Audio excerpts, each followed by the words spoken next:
சேலம் மாவட்டம் சங்ககிரி சட்டமன்ற தொகுதியின் அதிமுக வேட்பாளர் எஸ் வெற்றிவேல் இடங்கணசாலை நகராட்சிக்கு உட்பட்ட பகுதிகளில் பிரச்சாரம் மேற்கொண்டார்.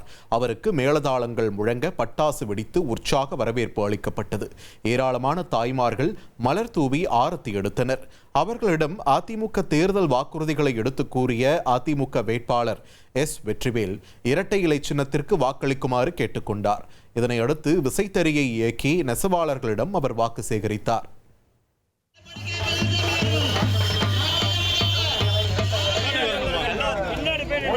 முதல் கையெழுத்து அனைத்து ரேஷன் அட்டைதாரர்களுக்கும் 10,000 ரூபாய் முதல்ல உங்க வங்கி கணக்கில் கொடுத்துன்னு சொல்லியிருக்காங்க. மகளிர் உதவி தொகையை 1000 ரூபாயிலிருந்து மாதம் 2000 ரூபாய் உயர்த்தி தரணும்னு சொல்லியிருக்காரு. என்னை பெருவாரியான வாக்கு வித்தியாசத்தில் வெற்றி பெற்ற தைத்தார் அவர்கள் உங்களுக்கு பொறுப்பாக வித்தோட்டு வங்கி கேட்டவாறு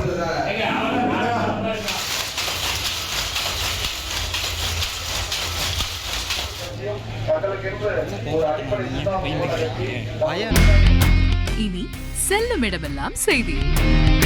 தந்தை டிவியின் வாட்ஸ்அப் சேனலை ஃபாலோ பண்ணினா செல்ல இருக்கும் இடமெல்லாம் செய்தி. இதோ QR கோட் இப்பவே ஸ்கேன் பண்ணுங்க, ஃபாலோ பண்ணுங்க.